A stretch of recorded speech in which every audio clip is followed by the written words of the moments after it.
Welcome back, dear friends, to Family Shadows, the channel where stories of family, sacrifice, and the quiet strength of fathers come to life. If this is your first time here, I invite you to subscribe and stay with us. Each story carries a piece of wisdom, a reflection on love, and sometimes a reminder of what respect truly means. Now, tonight's story is titled, "My daughter-in-law slapped me for refusing to pay, but she faced the truth." Let us begin. David Miller had spent 62 winters in the small town where he still lived.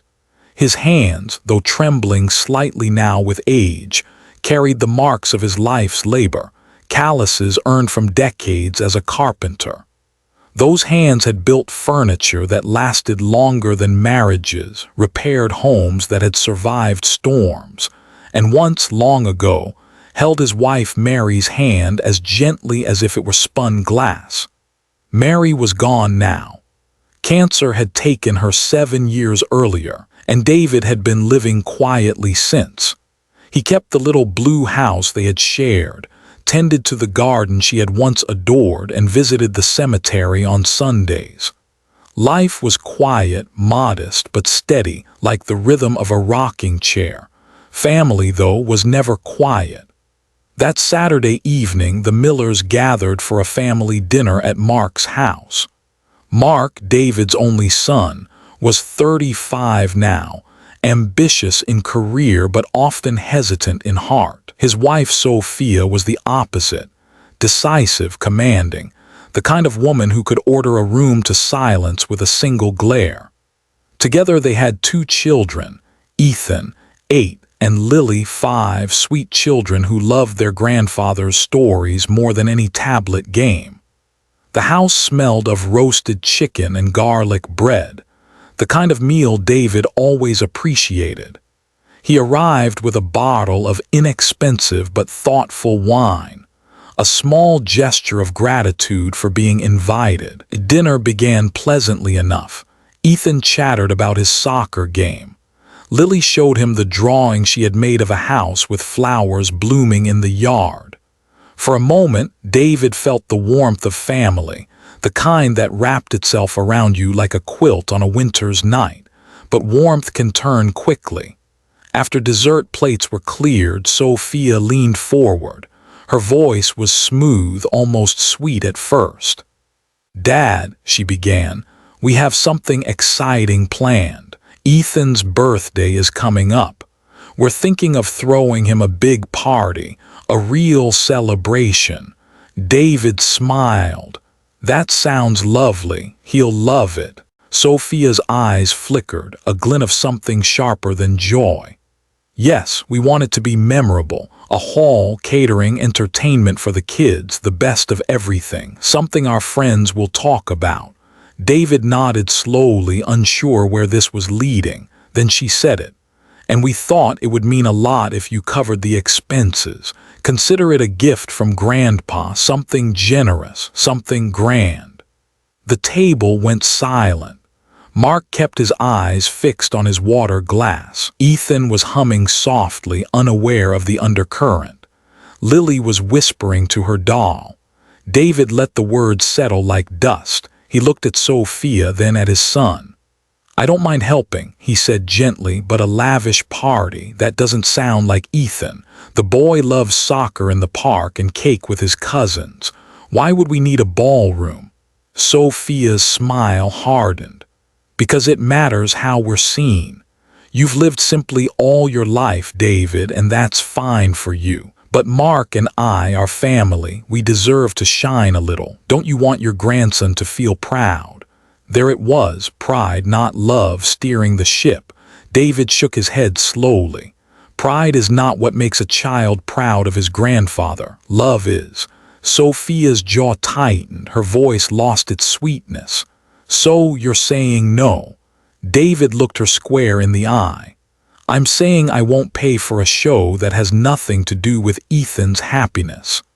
The words were simple, but final. The silence that followed was sharp, brittle as glass.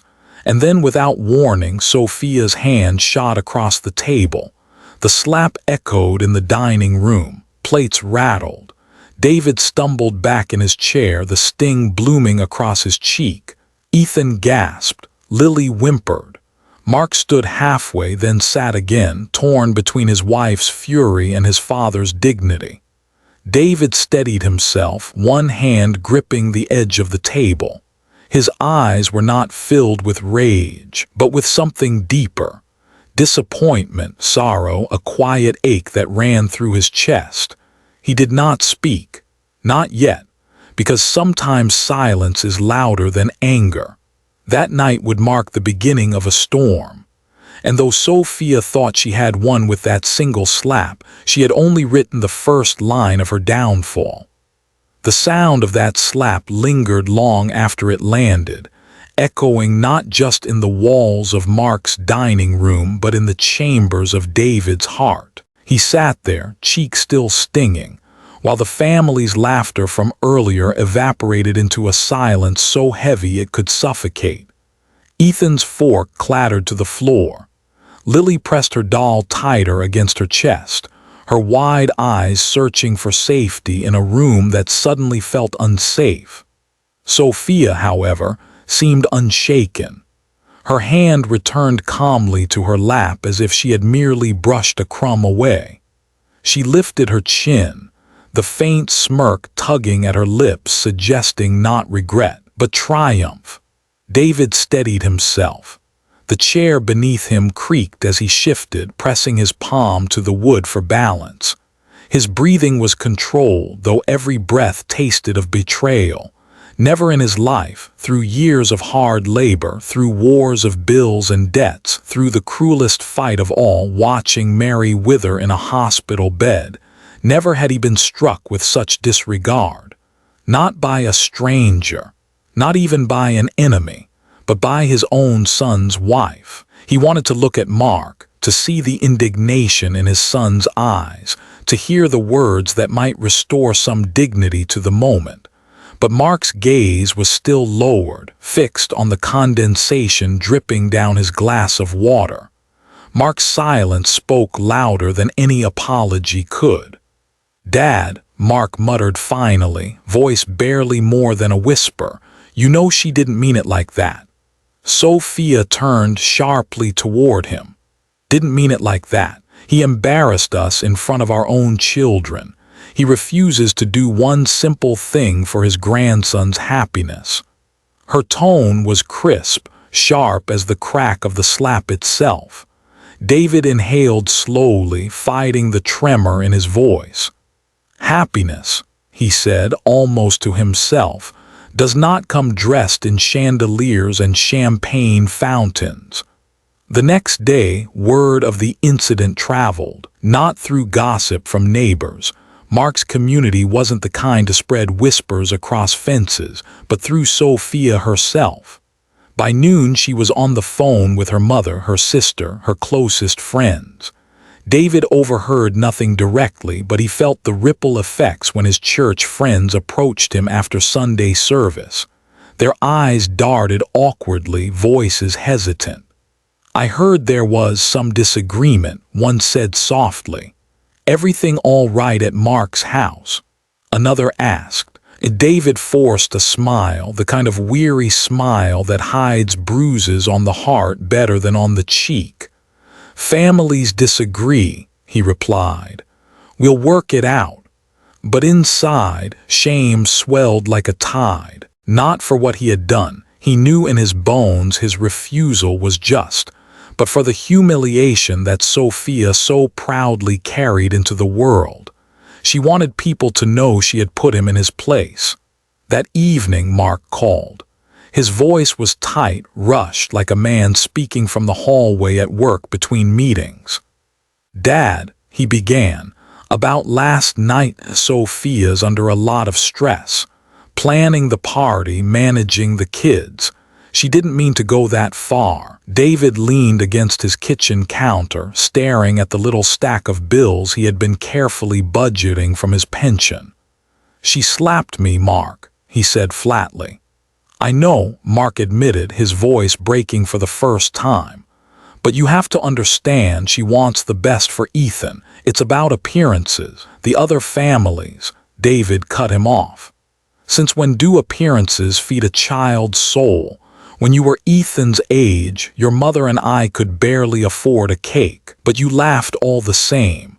Do you remember that, Mark? Do you remember the cardboard crown Mary made you? There was a pause. Mark sighed.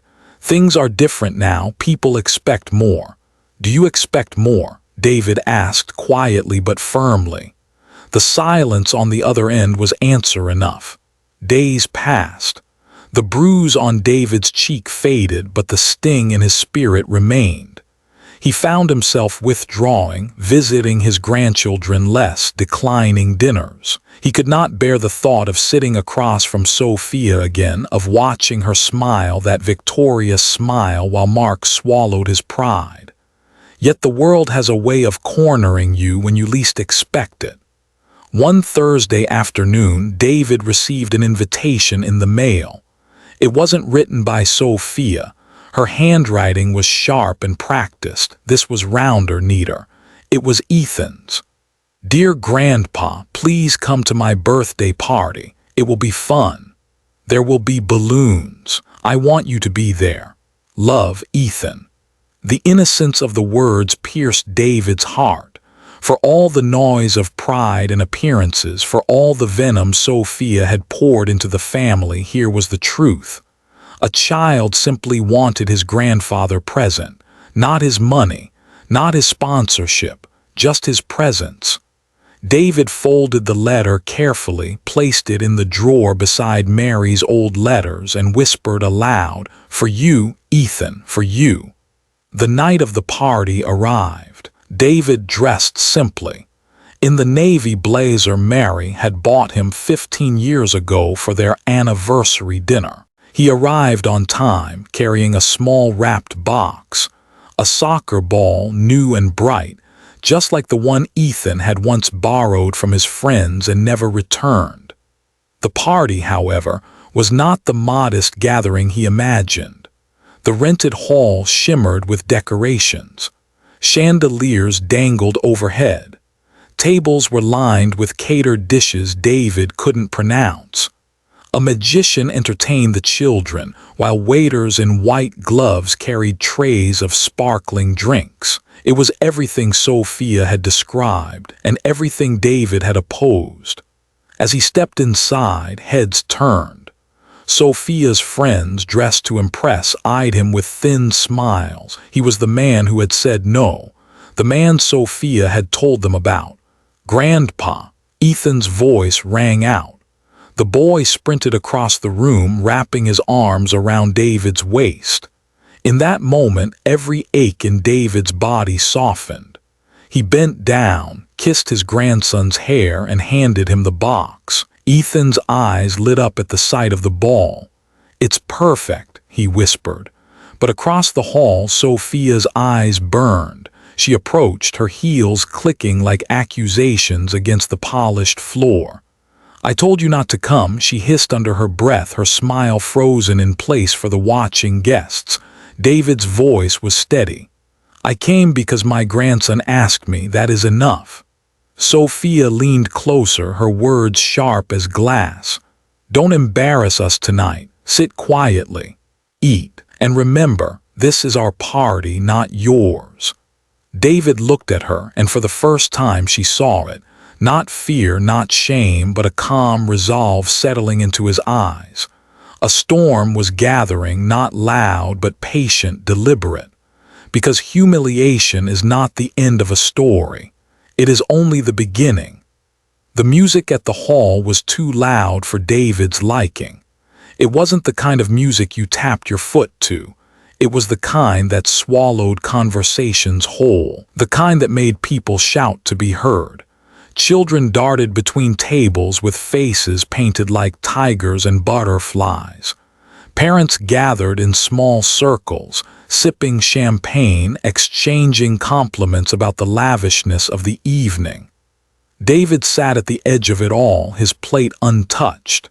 He had been seated at a table near the back, whether by oversight or by design he couldn't tell. From there he could see the whole hall, every detail of the spectacle. The balloons, the hired performers, the ice sculpture of a cartoon character melting slowly under the chandelier's heat. It was beautiful in a hollow sort of way, like a theater set built to impress strangers but with no soul behind it. His eyes, however, weren't on the decorations. They were on Mark. Mark stood near the buffet, laughing nervously with two co-workers he had invited. His laughter didn't quite reach his eyes. Every so often he glanced toward Sophia, who glided through the hall like a queen at court, her gown shimmering under the lights, her smile polished, her voice carrying effortlessly as she greeted guests. She looked radiant, but it was a radiance that burned rather than warmed. David knew the look on his son's face. It was the same look David himself had worn in his younger years, when he worked double shifts to keep food on the table, when pride swallowed his exhaustion because he could not admit to Mary how close they were to losing the house. It was the look of a man cornered, bound by choices he no longer controlled. The children, though, could not mask their feelings so easily. Ethan, despite the magician's tricks and the mountains of presents, gravitated toward his grandfather's table. He sat beside David, bouncing the new soccer ball in his hands. "Do you like the party, Grandpa?" he asked. David smiled, brushing his hand over Ethan's hair. "It's very nice, but tell me, what's your favorite part so far?" Ethan thought for a moment, then held up the ball. "This. I just want to play outside with you." The words were a bomb, yet also a knife. All this money, all this spectacle, and what mattered most to the boy was a game of soccer with his grandfather in the park. David swallowed hard, blinking away the sting in his eyes. Lily, too young to understand the politics of pride, wandered over with her doll. She climbed into David's lap and whispered, "Mommy says you're too stubborn, but I think you're kind." David's chest tightened. Out of the mouths of children came truths no adult dared to voice. Across the room, Sophia noticed the scene. Her jaw tightened as she watched her children clustered around their grandfather. To the guests, she was all smiles. To herself, she was simmering. The man she had tried to humiliate still commanded their affection. When the cake was brought out, a towering confection covered in fondant and glittering candles, Sophia beckoned the children to the front. "Ethan, Lily, come here. Time to sing." They obeyed, reluctantly leaving David's side. The crowd gathered, phones lifted to record the spectacle. Lights dimmed and the song began. "Happy birthday to you." The voices filled the hall, joyous and loud. But David's eyes were not on the cake, they were on Mark. Mark stood just behind his wife, clapping, singing, but his shoulders slumped. His hands, usually steady, fidgeted with his tie. When the candles were blown out, when the applause rang, Mark's gaze drifted toward his father in the back. Their eyes met for a fleeting second. In that silent exchange, David saw the boy he had once raised. The boy who had run barefoot through the yard, who had built forts out of cardboard, who had once whispered, "Dad, promise you'll always be here." Now that boy was gone, replaced by a man shackled by silence.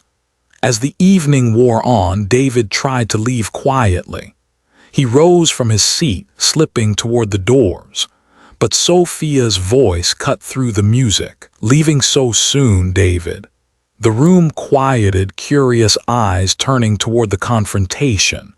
David paused. He did not want to create a scene, but Sophia's tone demanded one. "Yes," he said calmly.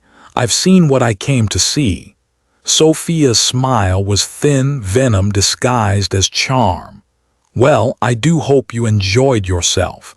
Not everyone gets to attend such a fine event without contributing a penny."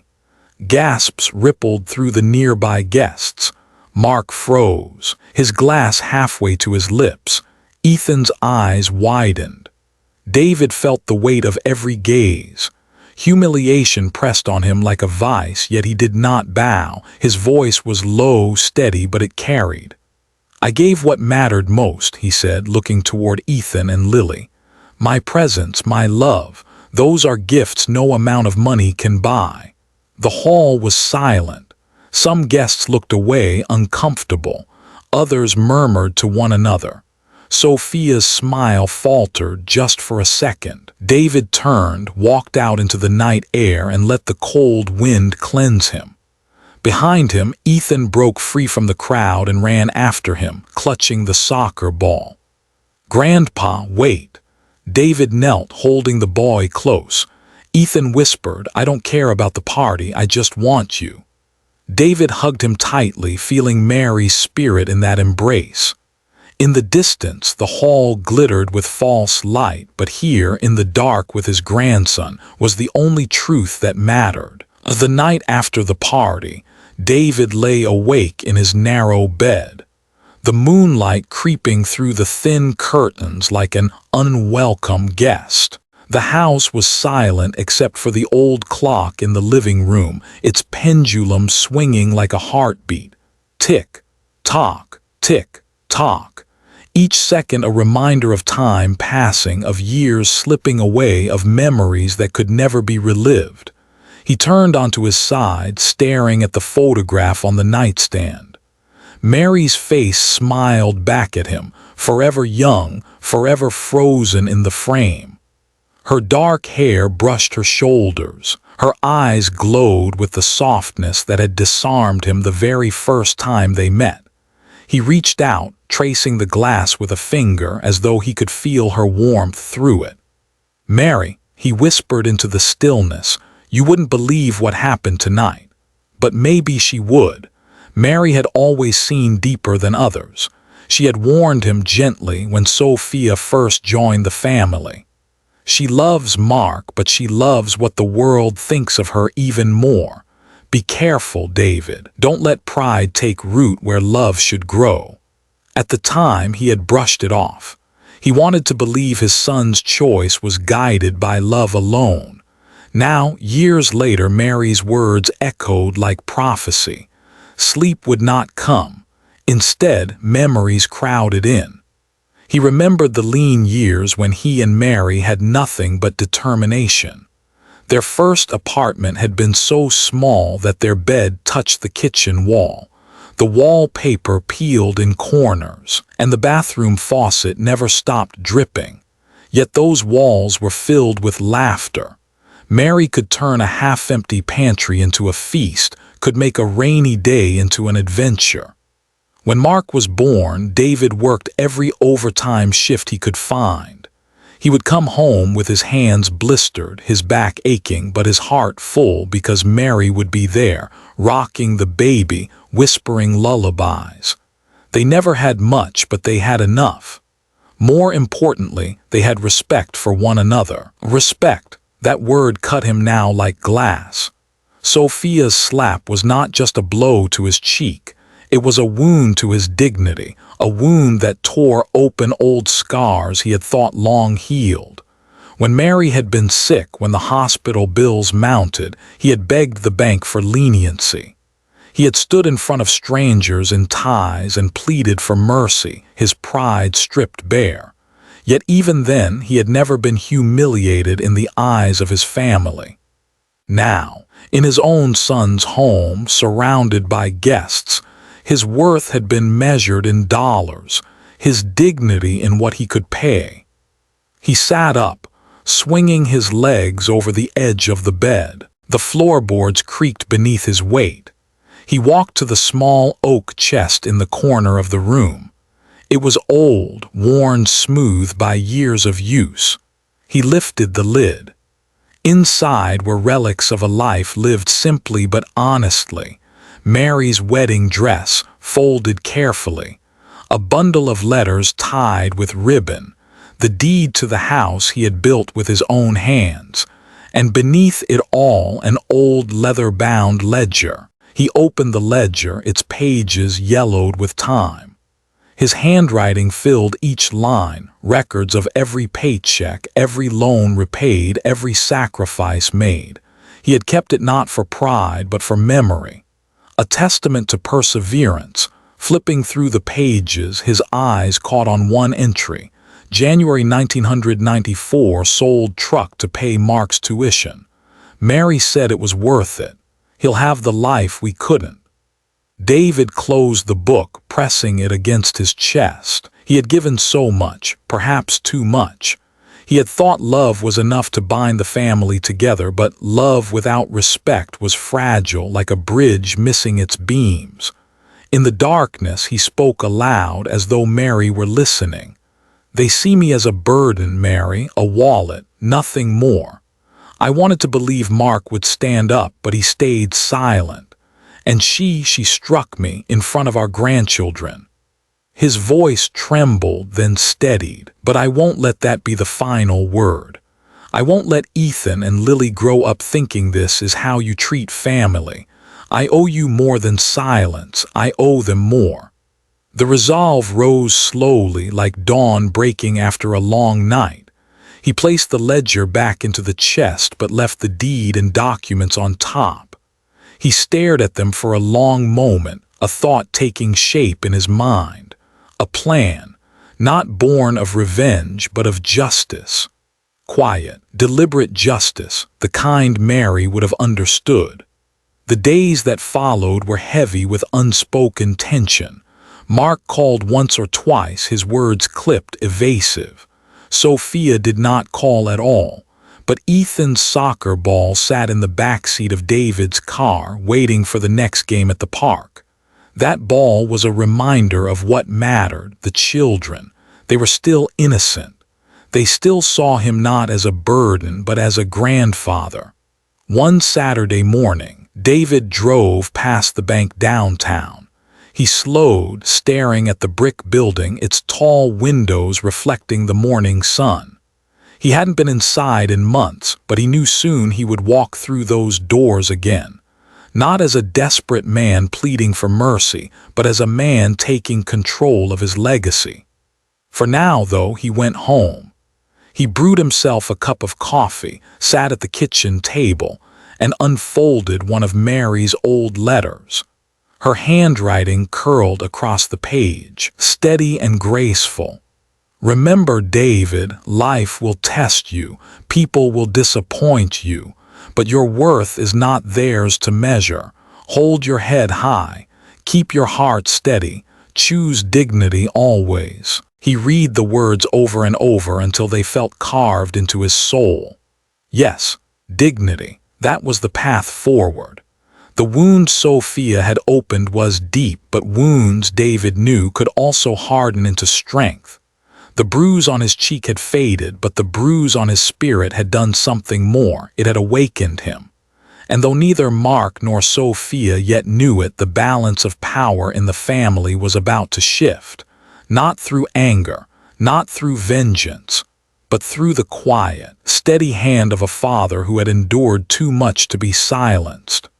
The morning sun streamed weakly through the blinds, casting thin lines of light across David's kitchen table. He sat there, hunched over the familiar oak chest that had guarded his life's history for decades.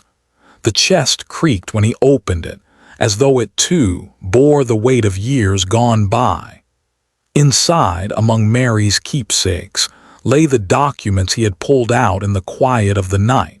The deed to his home, the insurance papers, the bank accounts, and the ledger that had been his silent companion through every trial. He lifted the ledger again, the leather cracked, its corners softened by time.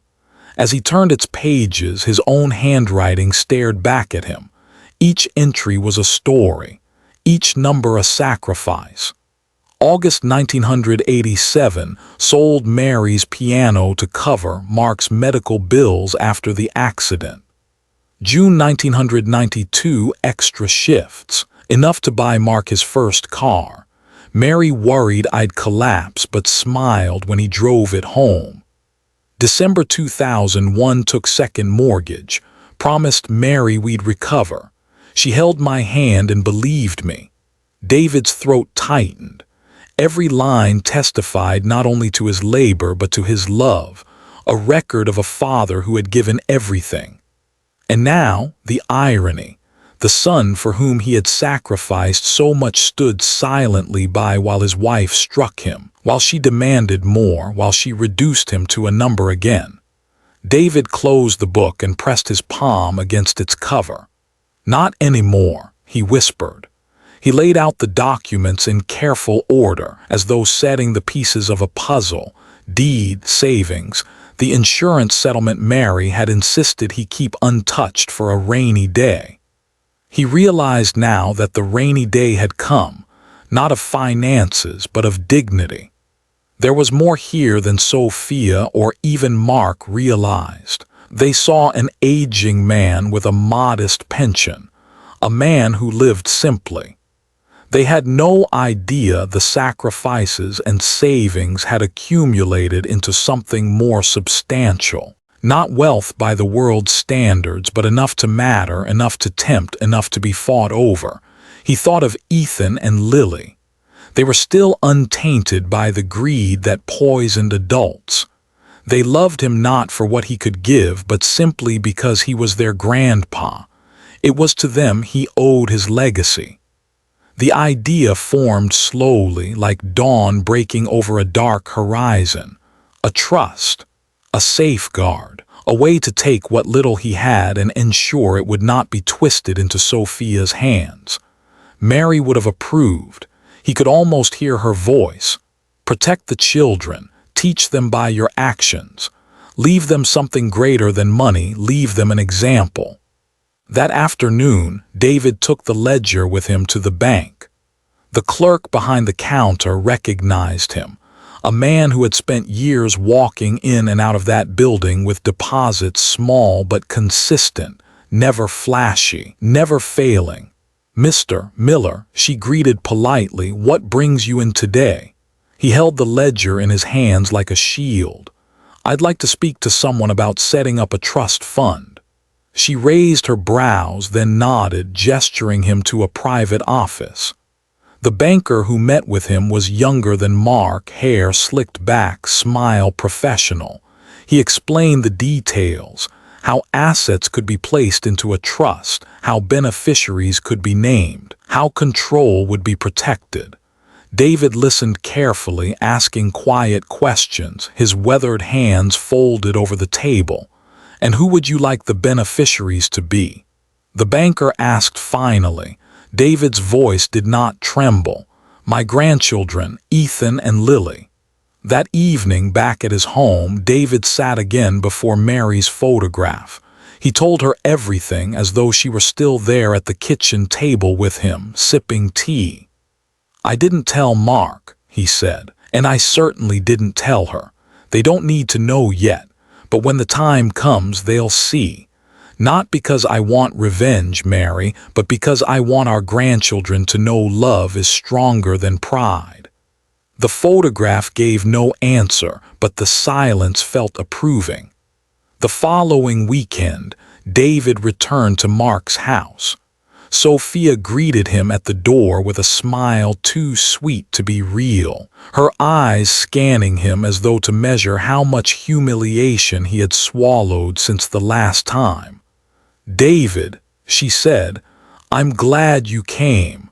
Mark's been meaning to talk to you about something important." David stepped inside, already knowing what was coming. The documents he had studied, the trust he had initiated, they had given him clarity. Sophia thought she was preparing the battlefield, but David had already drawn the map. Mark appeared from the living room, his face tired, his voice hesitant. "Dad, can we sit down?" The three of them gathered at the table. Sophia wasted no time. "David, it's time we talked about the house. It's too much for you, and frankly, you don't need it. You'd be more comfortable if you let us take over. We could manage it for you, maybe even sell it and move you into something smaller, more practical." David listened, his hands folded, his expression unreadable. He thought of the ledger of the trust of Mary's words. For the first time in a long while, he felt no sting of humiliation, only resolve. The kitchen table in Mark's house was not the same one David had built years ago for his son's first home. That table had been sturdy oak, carved by his own hands, every groove a testament to love and labor. This one was sleek, glossy, bought from a showroom. It had no history, no scars, no soul. David thought it fitting. Around this new table sat a new family dynamic, cold, polished, but fragile. Mark cleared his throat. His hands rested on the table, fidgeting with the edge of his sleeve. Sophia, however, was perfectly composed, leaning forward with her fingers interlaced. Nails painted a sharp red that caught the light. Her eyes fixed on David like a hawk circling prey. "David," she began, her tone sickly sweet, "you've lived in that house for, over 30 years now." 35, David corrected quietly. "Exactly," she said, as if that confirmed her point. "It's too much for you. You're alone, and honestly, it's wasted space. You deserve comfort, don't you? A smaller place, less to worry about. And Mark and I could take the house off your hands. It would be good for the children, too, a family home filled with new life." Mark nodded faintly, though his eyes never quite met his father's. David leaned back in his chair. "And what happens to me in this smaller place?" Sophia smiled, lips pressed tight. "We'll make sure you're cared for. We'll manage everything. You won't have to worry." David's hands rested on the table, his fingers brushing invisible lines as though he were measuring a cut of wood. His silence unnerved her more than words could. Finally, Mark spoke. His voice was low, almost pleading. "Dad, this isn't about taking from you. It's about making things easier. You've worked all your life. Isn't it time to let us handle things?" David's eyes softened for a moment. He saw the boy he once cradled, the teenager he once taught to drive, the young man who once looked up at him with trust. But that boy was gone now, replaced by a man worn down by the sharp tongue of his wife, a man too afraid to stand for himself, let alone for his father. He turned his gaze to Sophia. "And this was your idea, wasn't it?" She did not flinch. "I'm practical, David. Someone has to be. You cling to the past, but the future belongs to those willing to make bold choices. The house isn't just a home, it's an asset. It should be put to good use." David's jaw tightened. "An asset," he repeated, the word sour in his mouth. "That house was built with my hands, every board nailed with sweat and prayer. It isn't an asset, it's my life." Sophia's smile faltered for the briefest second, then returned sharper than before. "Life moves on. You can't hold onto the past forever." The tension in the room thickened, pressing down like humidity before a storm. Ethan and Lily peeked from the hallway, sensing the unease. Ethan whispered, "Why are they arguing with Grandpa?" But Lily shushed him, clutching her doll. David noticed them, their innocent eyes peering out, and something inside him hardened. He would not let them grow up thinking love could be bartered for property, that respect could be sold like furniture. He turned back to Mark and Sophia. "No," he said simply. Sophia blinked. "Excuse me." "No," David repeated, his voice steady. "I will not sign anything. I will not give up my home, not for convenience, not for appearances, not for greed." The word hung in the air, greed, and it landed like a stone dropped in still water. Mark's face flushed. "Dad," David raised a hand, silencing him. "You've asked, I've answered, that's the end of it." Sophia leaned back, crossing her arms. Her smile vanished, replaced by a thin line of contempt. "You're being stubborn. You think this house makes you strong. All it makes you is a lonely old man in a decaying building." David's eyes did not waver. Better a lonely old man with dignity than a young woman with none. The silence that followed was sharp, dangerous. Mark's mouth opened, then closed. Sophia's cheeks flushed crimson, but she said nothing more. David rose slowly, his chair scraping against the polished floor. He looked once more at his son, at the boy who had once promised never to forget him. Mark lowered his eyes, unable to speak. Without another word, David left the house. His footsteps echoed in the hallway past the children who stood frozen. He paused just long enough to kneel beside Ethan to rest a hand on the boy's shoulder. "Never forget," he whispered, his voice low but firm. "Respect is worth more than gold." Then he stepped out into the evening air, the door closing behind him with a finality that told him this battle was far from over.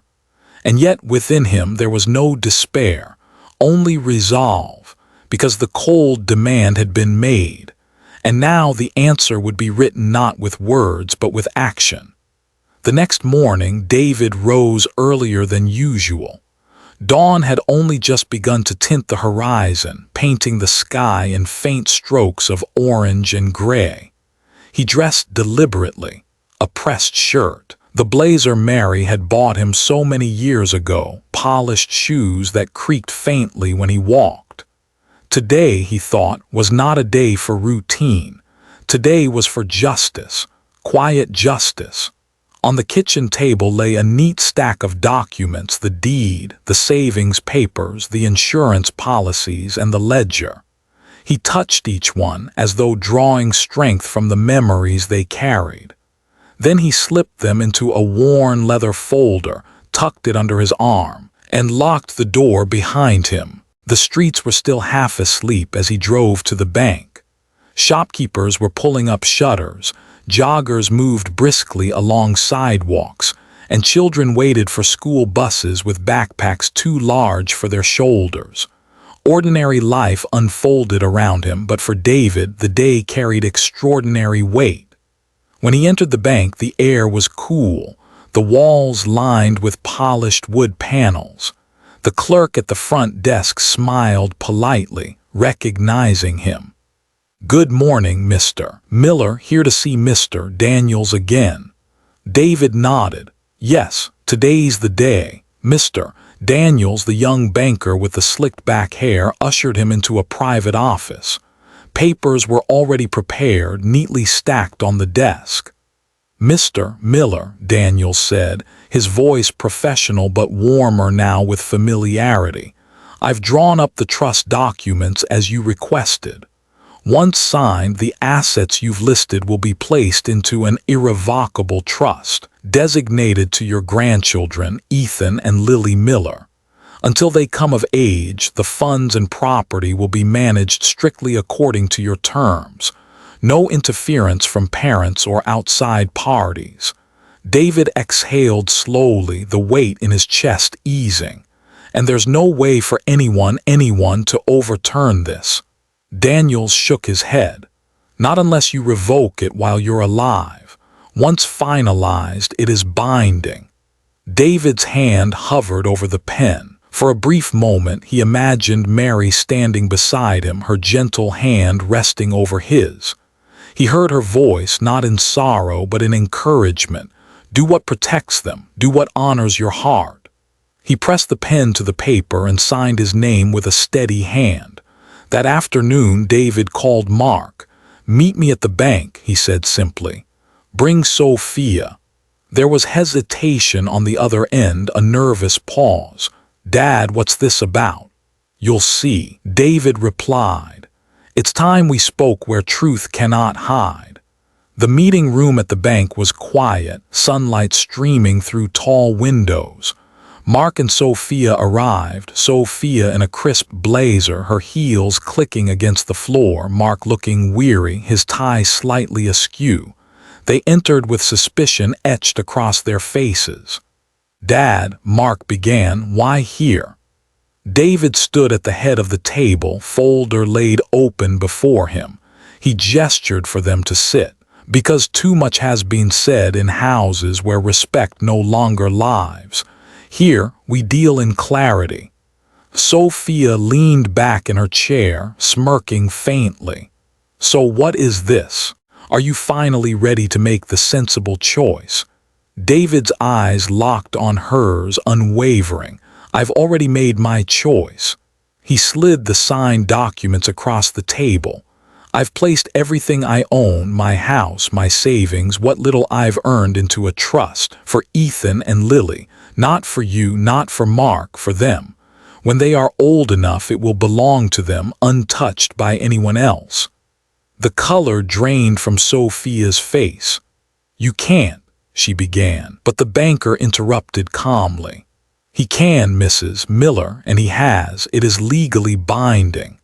Mark stared at the papers as though they were a foreign language.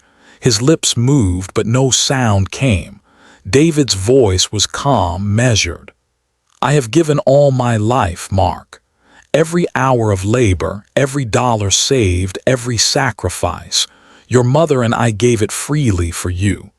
But when I became nothing more than a wallet to be slapped and shamed, I realized I had one last duty, to teach my grandchildren what respect means. Sophia slammed her palm on the table. This is absurd, you're punishing us. David's voice cut through, low and steady, more powerful than a shout. No, I am protecting them. He turned to his son, his gaze softening. Mark, you stood silent when dignity was stripped from me. I don't hate you for it, but I will not let that silence pass to the next generation. Ethan and Lily will grow knowing their worth is not measured by parties or appearances.